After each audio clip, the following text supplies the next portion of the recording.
Olivier Germain Thomas poursuit son entretien avec Jean-Yves Leloup. Vous dites ailleurs, le moment de la mort est le plus haut moment de la vie, celui où elle est à sa plus haute intensité.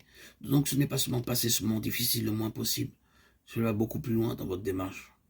C'est que sur un plan spirituel, il y a là quelque chose qui serait même en quelque sorte indispensable pour l'éveil spirituel de l'homme.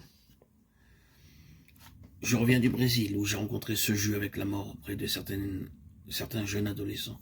C'est au bord de la mort qu'on sent à quel point autre chose peut être présent. Je crois que ce n'est pas la mort qu'ils cherchent. Ce n'est pas la mort qu'on découvrira au moment de la mort, quoi. Qui? Sans doute le sujet qui s'est posé de cette telle question, un des derniers ouvrages de Freud s'intitule « Au-delà du principe du plaisir ». J'aimerais pouvoir écrire au-delà de la pulsion de mort. La grande découverte de Freud fut de reconnaître que ce que l'homme cherche finalement, ce n'est pas tant le plaisir et le bonheur, c'est la mort. La loi de l'entropie est une loi qui n'explique pas tout, surtout ce qui par désir plus que par nature est au-delà des lois. Je crois qu'il y a un au-delà de la pulsion de mort. Ce n'est pas la mort que nous cherchons, mais l'absolu au-delà de la mort. C'est pour cela que le christianisme continue à me façonner, à me fasciner dans le sens où, pour lui, la mort n'est pas niée ni évitée. La mort est le lieu du passage, le lieu de la Pâque. Cette Pâque est à vivre au cœur même de cette voie, de cette vie. On passe sans cesse d'un état de conscience à un autre, d'une pensée à une autre. C'est ce que les bouddhistes tibétains appellent le bardo, ce qui est entre deux pensées, entre deux souffles. Il s'agit bien d'entrer dans ce vide qu'on appelle la mort, mais ce qui nous appelle au-delà de la mort est autre chose. C'est autre chose, on peut le nommer, on peut ne pas le nommer, mais il faut y aller voir.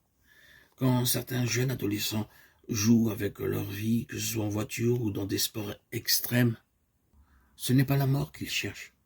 Maintenant, avec du recul, je me rends compte que ce dont nous parlions tout à l'heure, cette quête du suicide, du dérèglement de tous les sens, ce n'était pas la pulsion de mort qui m'emportait, mais peut-être que au-delà de la pulsion de mort.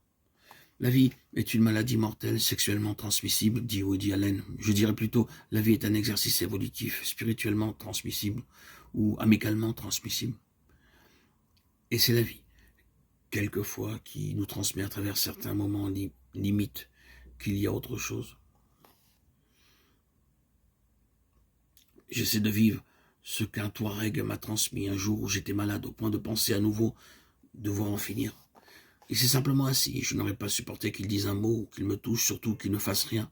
Pendant 1 heure, il n'a effectivement rien fait. Je me dis que c'est peut-être la mère dont on rêve, quelqu'un capable de s'asseoir, d'être là et qui permet à l'enfant de vivre ce qu'il a à vivre, d'heureux ou de malheureux. Mais elle est là, cet homme était là. De cette qualité de présence, la guérison est advenue, physiologiquement vérifiable, psychologiquement gratuite et efficace.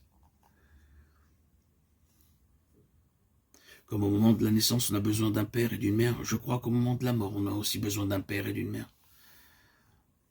C'est-à-dire qu'on a besoin d'une attitude enveloppante qui peut se médiatiser dans un geste, une qualité de présence, un silence. On a aussi besoin d'une parole, c'est-à-dire d'une information qui oriente le délire, la confusion dans laquelle on peut se trouver, qui oriente notre souffrance ou notre peur, lui donner un sens. Aujourd'hui, on aurait tendance à valoriser l'aspect du féminin dans l'accompagnement des mourants. Le toucher, l'écoute, une certaine douceur, par opposition peut-être au pasteur ou au prêtre, qui entrait parfois un peu brutalement dans la chambre, pour exercer son ministère et dire des paroles apprises ou lues, sans lien avec la personne qui est là, dans son corps souffrant. Être présent au corps qui est là, et laisser venir une information, une parole prophétique, parfois non préparée à l'avance, parce que la parole juste pour telle personne n'est plus pour cette autre. Cela est non seulement vrai dans l'accompagnement des mourants, mais aussi dans la vie quotidienne, dans nos relations avec les personnes que nous rencontrons. Il n'y a pas d'attitude juste, il n'y a pas des attitudes qui s'ajustent.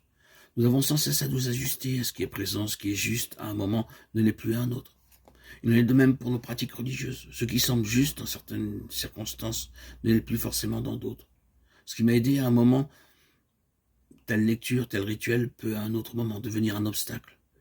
Faisait remarquer Saint Jean de la Croix. Ce qui était chemin peut devenir impasse. Celui qui nous accompagne devra avoir assez de discernement pour comprendre qu'il ne s'agit pas de nier la barque qui nous a conduits sur l'autre rive. Mais à quoi bon se chercher le dos avec cette barque? L'instrument du passage aurait alors le poids d'une entrave.